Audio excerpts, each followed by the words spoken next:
दोस्तों, फ़िरोज़ खान आपका इस्तकबाल करता है जन टीवी के ख़ास कार्यक्रम में, जिसका नाम है रोशनी का सफ़र। रोशनी के सफ़र में हम बात करते हैं मुस्लिम समाज की।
कि हमारे साथ मौजूद हैं जमाते इस्लामी हिंद के नेशनल सेक्रेटरी जनाब मोहम्मद रफ़ीक कासमी साहब।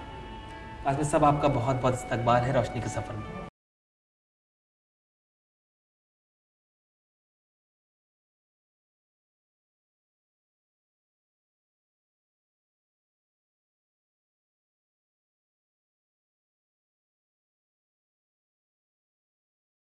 ये है कि लोग हुस्न व जमाल की बुनियाद पर शादियां करते हैं या माल और दौलत के असास पर लोग रिश्ता कायम करते हैं, या फिर हसब और नसब की बुनियाद पर लोग ये सोचते हैं कि फ़ना ख़ानदान में मेरी शादी अगर हो जाए या फ़ना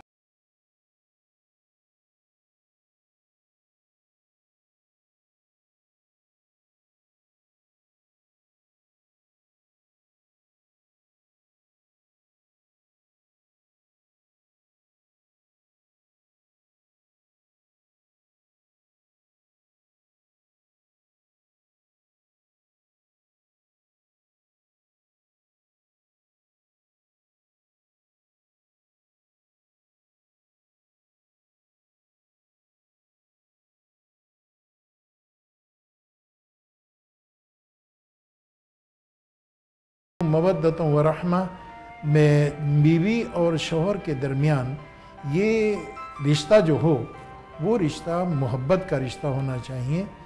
मवद्दत कहते हैं उस मोहब्बत को कि जो आदमी के नौजवानी या जवानी के बाद आदमी के दरमियान मोहब्बत का रिश्ता कायम होता है। बिल्कुल, उसके मुहर्रिकात अलग होते हैं।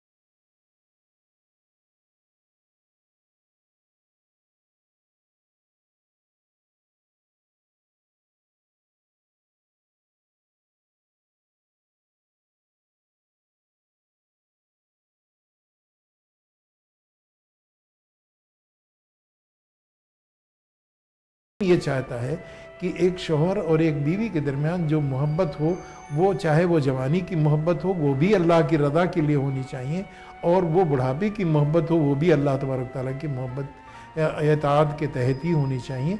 उससे अलग होकर के नहीं कोई।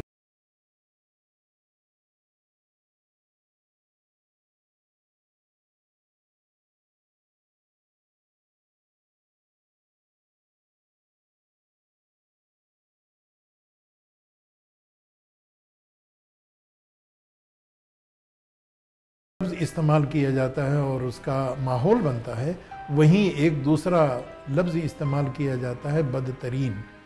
बेहतरीन और बदतरीन एक दूसरे के जोड़ हैं। अगर कहीं बेहतरीन का वजूद नहीं होता है तो गोया कि वहाँ बदतरीन का फिजा बनती है और वहाँ बदतरीन का माहौल बनता है। कुदरत ने इंसानों को ये इख्तियार दिया है कि अगर उस मकसद को और उस वजह को बाकी रखने में तुमको कामयाबी बीवी के किसी बदअखलाक़ी की बिना पर या शौहर के किसी बदमिजाजी की बिना पर वो कैफियत नहीं पैदा हो पाती है जो मवद्दत और मरहमत के दायरे में आती हो, तो अल्लाह तबारक व तआला ने उसके लिए दीन फितरत के वसूल के तहत उस रास्ते को खोल रखा है ताकि वो मकसद फौत न होने पाए मोहब्बत का।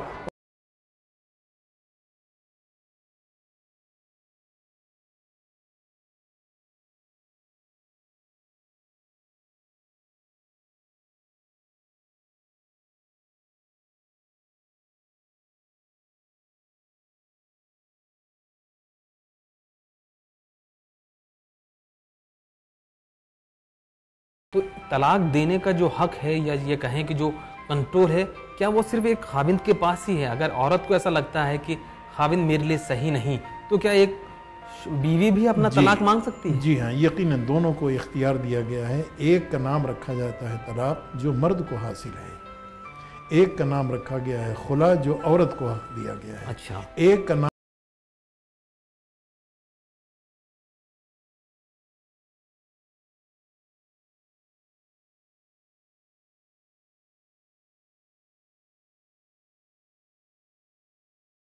कि अगर बीवी एक खुला मांगे अपने खाविंद से, तो क्या खाविंद पे लाजमी है कि उसे खुला दे? जी यकीनन लाजमी है, और उसको जो खुला की शक्लें हैं उसे इख्तियार करना। अगर वो शौहर न तलाक देता है न खुला के लिए आमादा होता है, तो फिर उसके लिए इस्लामी हुकूमत में काजी को इख्तियार पहुंचता है कि निकाह वो फस्ख कर दे। इस्लामी शरीयत के मुताबिक तलाक देना और एक कोर्ट के ज़रिए तलाक देना, इनमें डिफरेंस क्या है? बेसिकली लोग जानना चाहते हैं। तलाक का जो इख्तियार है वो मर्द का इख्तियार है। बिल्कुल।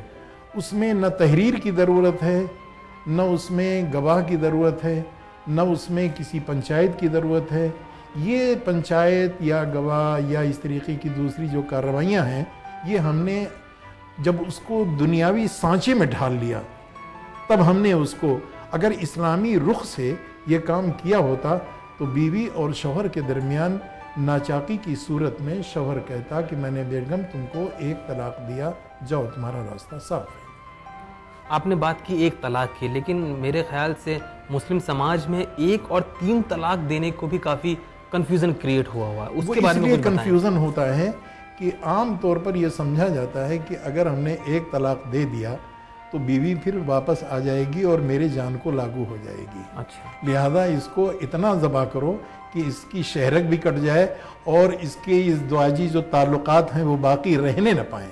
अच्छा। हालांकि तरीक़ा उसका ये था कि एक तलाक दे करके छोड़ दिया जाए और बीवी अलग हो गई, मुतल्लका हो गई, शौहर भी आज़ाद हो गया। शौहर को यूँ भी इस बात का इख्तियार हासिल है कि एक बीवी की मौजूदगी में दूसरी औरत से, तीसरी औरत से, चौथी औरत से वो शादी कर सकता है। उसको इख्तियार कुदरत ने दिया है। बाज़ हिकमतों और मसलहतों के असास पर वो अलग मौजू है, लेकिन बीवी को इस बात का इख्तियार नहीं हासिल है कि वो एक शौहर की मौजूदगी में किसी और मर्द से निकाह कर ले या किसी और मर्द को अपना शौहर बना ले। इसलिए उस मर्द का इख्तियार है।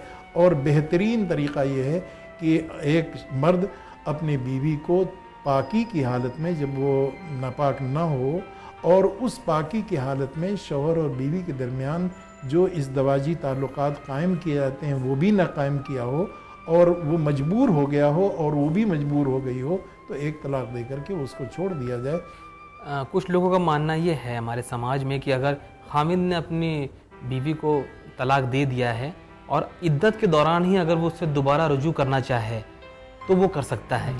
इस बारे में कुछ रोशनी ज़रूर डालें। जब एक तलाक दिया है 3 महीने के अंदर, जब तक कि उसकी इद्दत पूरी नहीं होती है, तो बीवी से वो ये ज़ुबानी तौर पर कह सकता है, बेगम आपको मैंने एक तलाक दिया था, अब चलिए हालात संभल गए हैं, हमारी हालत भी ठीक हो गई है, तुम्हारी हालत भी ठीक हो गई, तुम्हारे समय में भी बात आ गई है कि ज़िद और हठधर्मी ये ठीक नहीं है। बीवी समझ गई, शौहर समझ गया, और उन्होंने ज़ुबानी तौर पर या कोई ऐसा काम किया या इसी तरीके की कोई ऐसी हरकत की कि जिसके नतीजे में जो शौहर और बीवी एक दूसरे से किया करते हैं वो रुजू उसको कहलाते हैं। अरबी में उसको रुजू कहते हैं। वो बीवी घर की वापस आ गई। नंबर 2, अगर किसी शख्स ने 2 पाकी की हालत में एक महीने के बाद फिर दूसरे महीने में उसने तलाक दिया है, या उसने एक ही मजलिस में 2 तलाक़ें दे दी हैं, ऐसी सूरत में 3 महीने के अंदर अंदर वो अगर दोबारा अपनी बीवी को लाना चाहे तो उसको निकाह पढ़ा करके फिर से बीवी बनाने के लिए कोशिश करनी होगी। इसी तरीके से अगर किसी शख्स ने एक मजलिस में 3 तलाक दी है या 3 नापाकियों में उसने 3 तलाक दिया है 3 पाकी की हालत में, और उसमें उनका कोई ताल्लुक़ नहीं रहा है, तो उनके लिए फिर ये होगा कि बग़ैर किसी दूसरे मर्द के निकाह में जाए बग़ैर, जिसको आज के उर्फ़ आम में हलाला कहा जाता है और शरीयत में भी उसको हलाला कहा है।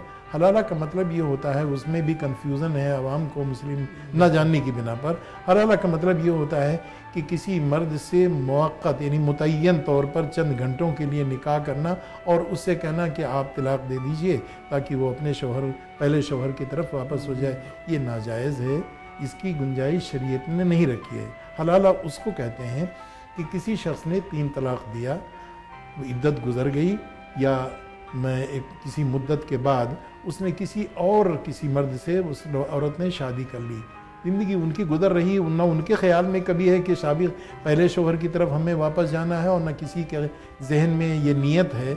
ऐसी सूरत में उस शख्स का जो दूसरा शौहर था उसका इंतकाल हो गया या उसने भी तलाक दे दिया। अच्छा, उसने भी तलाक दे दिया किसी वजह से, बिल्कुल कहने की बिना पर नहीं, फरमाइश के अंदाज से नहीं।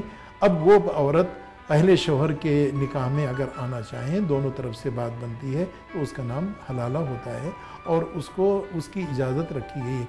लेकिन मुतय्यन करके कि चंद घंटों के लिए, चंद दिन के लिए किसी से हम, तो गोया कि लड़की के ख़ानदान के लोगों को मालूम है कि हलाला होने जा रहा है और शौहर के लोगों को मालूम है कि हलाला होने जा रहा है। अल्लाह के नबी सल्लल्लाहु अलैहि वसल्लम ने इस पर सख्त नाराज़गी का इज़हार किया है और ऐसे लोगों को कि जो हलाला करते हैं उनको आपने सांड कहा है कि जिसको कोई सुनने के लिए तैयार नहीं होगा। बिल्कुल, मतलब ये वो दूसरी शादी जो बीवी कर रही है वो इंटेंशनली नहीं होनी चाहिए कि वो हलाला के लिए ही कर रही है, उसकी एक मुतय्यन करके नहीं, नेचुरल शादी, बिल्कुल नेचुरल। कासमी साहब, तलाक को लेकर हमारे पास और कुछ मसले हैं, कुछ और मुद्दे हैं। अभी वक्त हो गया एक ब्रेक का, ब्रेक के बाद आएंगे और कासमी साहब से तलाक को लेकर कुछ और बातें जानेंगे। आप बने रहिए रोशनी के सफ़र में।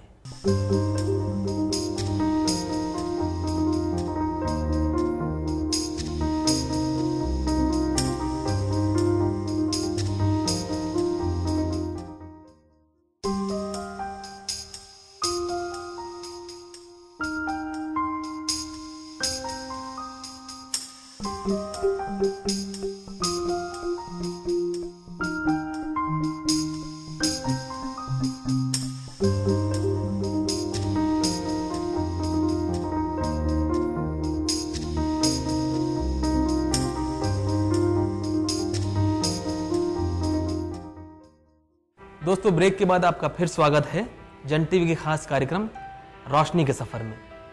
रोशनी के सफ़र में आज हम बात कर रहे हैं तलाक पर। तलाक पर बात करने के लिए हमारे साथ मौजूद हैं जमात इस्लामी हिंद के नेशनल सेक्रेटरी जनाब रफ़ीक कासमी साहब। कासमी साहब, आप हमें बताएं कि तलाक देते वक्त महर का क्या मामला है? जी, तलाक से महर को जोड़ना ये तो ऐसे है कि किसी 5 साल के बच्चे को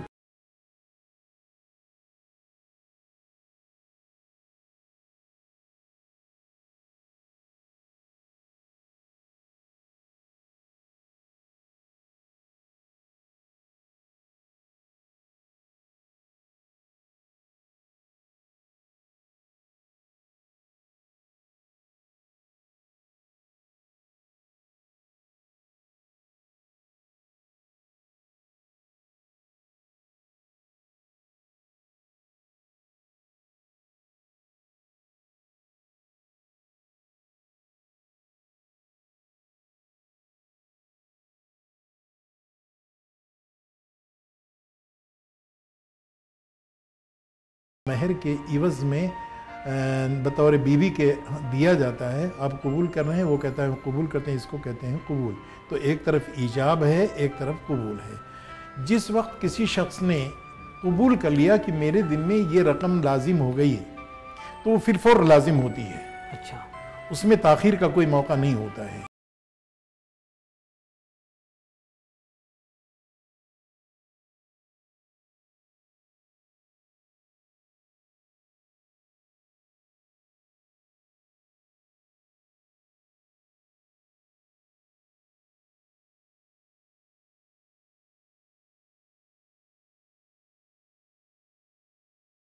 रिलेशन या कहें लेना देना मेहर से बिल्कुल भी नहीं है। मेहर और तलाक बिल्कुल दो अलहदा चीज़ें हैं और उन्हें अलहदा ही देखनी चाहिए। लेकिन क्या तलाक होते वक्त क्या इस्लामी शरीयत के मुताबिक सामान्य ज़िंदगी हमें उस औरत को देनी चाहिए कि अब इस तलाक के बाद वो औरत खुद को और अपने बच्चों को आगे ज़िंदगी में क्या चीज़ मुहैया कराए पाएगी? दो चीज़ें हैं। एक तो ये है कि वो औरत की जिस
लोगों के जहन में एक सवाल हमेशा आता है कि कुछ लोग कभी कभी गुस्से की हालत में या मजाक की लहजे में भी तलाक का लफ्ज़ बोल देते हैं या कहते हैं कि हमने तुम्हें 3 बार तलाक तलाक कहा और तलाक हो गया।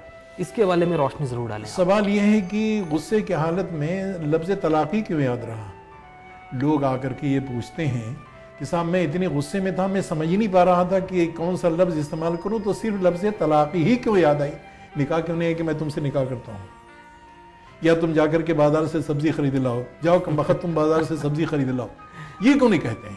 बिल्कुल, इसका इसका मतलब ये है कि ये एक उज़्र लंग है, एक बहाना है। तो एक तलाक देने का सही प्रोसेस क्या है? इस्लामी शरीयत के मुताबिक कहें या कानून के मुताबिक कहें, कहीं सही प्रोसेस? चूँकि निकाह और तलाक शरीयत का कानून है, ये ना तो लव मैरिज है, ना ये कोर्ट मैरिज है, या इसी तरीके से ना दोनों ने आपस में कोई मुआहदा कर लिया है, उससे इसका कोई लेना देना है। इसे उससे न निकाह का ताल्लुक़ है, न तलाक का ताल्लुक़ है, बल्कि तलाक का ताल्लुक़ और निकाह का ताल्लुक़ शरीयत से है। शरीयत ने कहा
और इस वजह से, और फिर जब मैं एक इंसान हस्बैंड वाइफ का एक ये रहता है कि हर मतलब बुरे से बुरे वक्त में, अच्छे वक्त में भी, बुरे वक्त में भी उनको साथ देना चाहिए। लेकिन जब उन्होंने ऐसे मौके पर मेरा साथ नहीं दिया तो मुझे ये लगा कि अब इस रिश्ते को आगे बढ़ाना बेकार है बिल्कुल।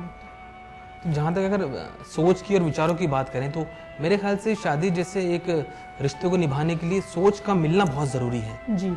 उसके बारे में क्या कहना है आपका? मेरा यही कहना है कि देखिए, इसके अंदर उनकी सोच और मेरी सोच वाकई में बहुत बिल्कुल ही अलग थी।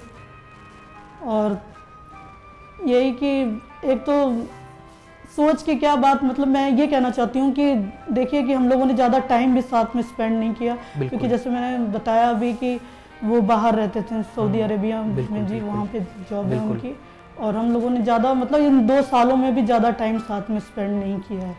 और फिर उसके बाद में फिर ये प्रॉब्लम्स आ गई। उसके बाद में फिर यही रहा कि ये रिश्ता फिर आगे बढ़ाने से कोई फ़ायदा नहीं है, बेकार है। बिल्कुल बाजी, बिल्कुल आपने जो आपको ज़िंदगी के लिए सही डिसीजन लगा आपने वो लिया।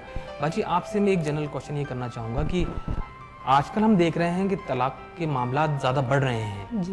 क्या इसके पीछे क्या रीज़न मानती हैं आप? क्या लव मैरिज या अरेंज मैरिज या रिश्तों को नहीं निभा पाने की एक जो कमी है, तलाक के मामला तो आज ज़्यादा हो रहे हैं, इसके पीछे आपको क्या लगता है, क्या रीज़न होता है?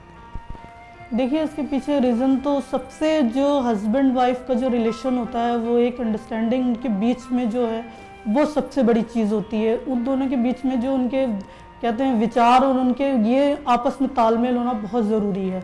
एक दूसरे की बात को बिना कहे भी समझ जाना चाहिए।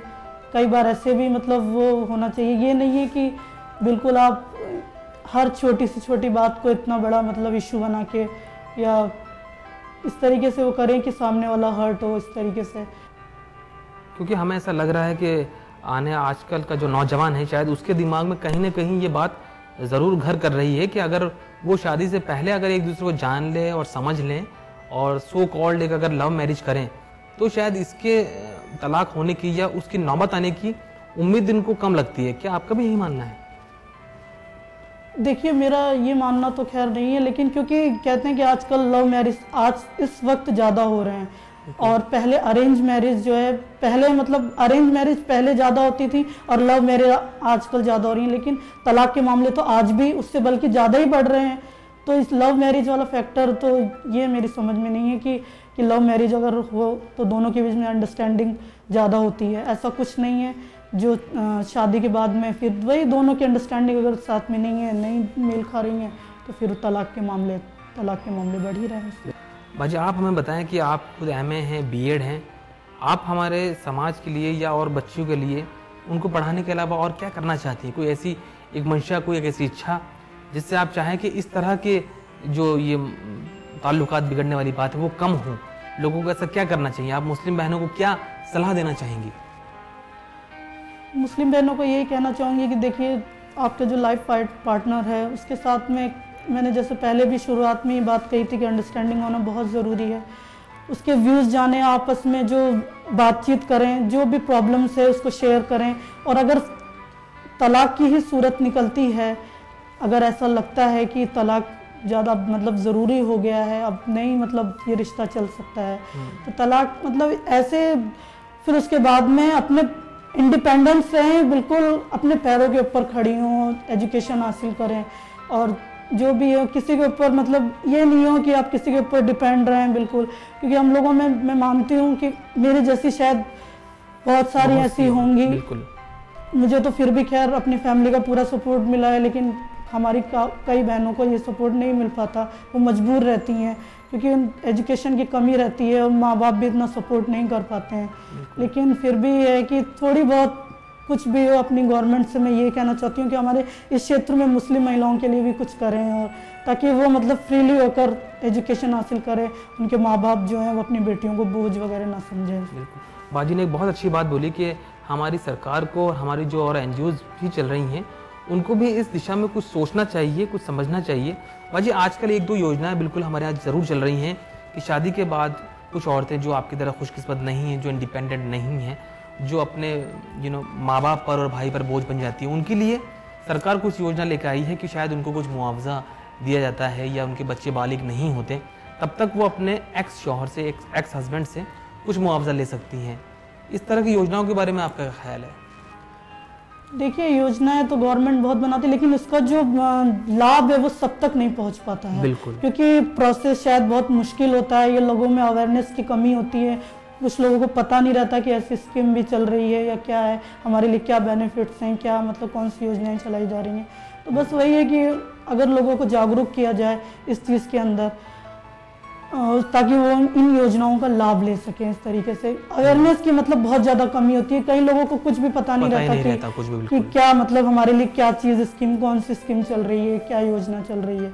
तो ये है कि एक तो जागरूक किया जाए लोगों को, बिल्कुल, ताकि उनको पता चले कि हमें मतलब हमारे क्या हक है, हम क्या चीज़ ले सकते हैं, क्या मतलब सरकार से हमें क्या बेनिफिट मिल सकता है इन योजनाओं से। अगर कोई भी डिसीजन जब लिया जाता है तो गलतियां कह लो या अंडरस्टैंडिंग की कमी कह लो, वो दोनों ही तरफ से होती है। तो मैं बाजी का बहुत शुक्रिया अदा करना चाहूँगा। उन्होंने एक बहुत अच्छी बात उठाई है कि अगर तलाक होने के बाद अगर किसी लड़की को, किसी औरत को एक नई ज़िंदगी देनी है, उसको एक नया सफ़र शुरुआत करने का हमें बूस्टअप देना है, तो उसे बूस्टअप करने की नीड है, उसे हिम्मत दिलाने की नीड है, उसको एजुकेशन देने की नीड है कि वो अपने इस पास्ट को भूलकर अपने आने वाले फ्यूचर की तरफ देखें। वो ये ना देखें कि जो हो गया है वो सही है या गलत। अब वो ये सोचे कि जो हमें आगे करना है वो सिर्फ सही करना है। बाजी, आप हमें बताएं कि आप अपने फ्यूचर में और क्या क्या प्लानिंग कर रही हैं अपने पास्ट को भूलकर, और अपनी ज़िंदगी को बेहतर बनाने के लिए क्या कुछ सोचा है आपने?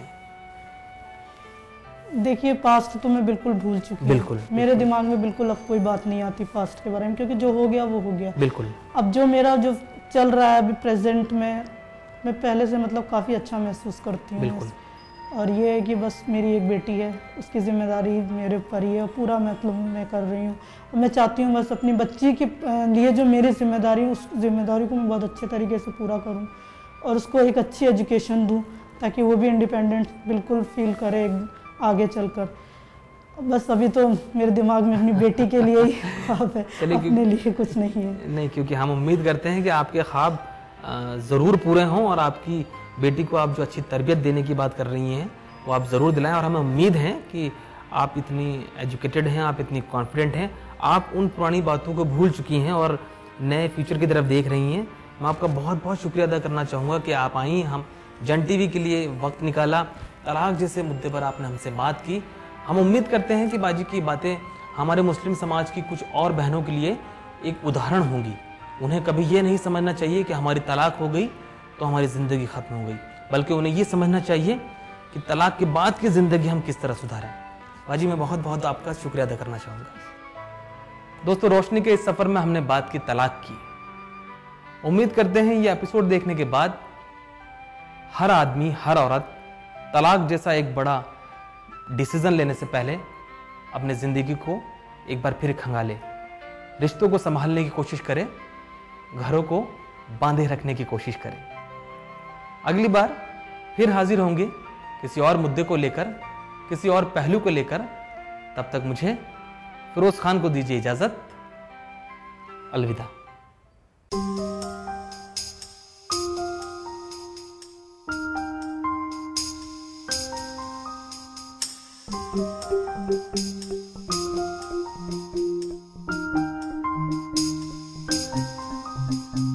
you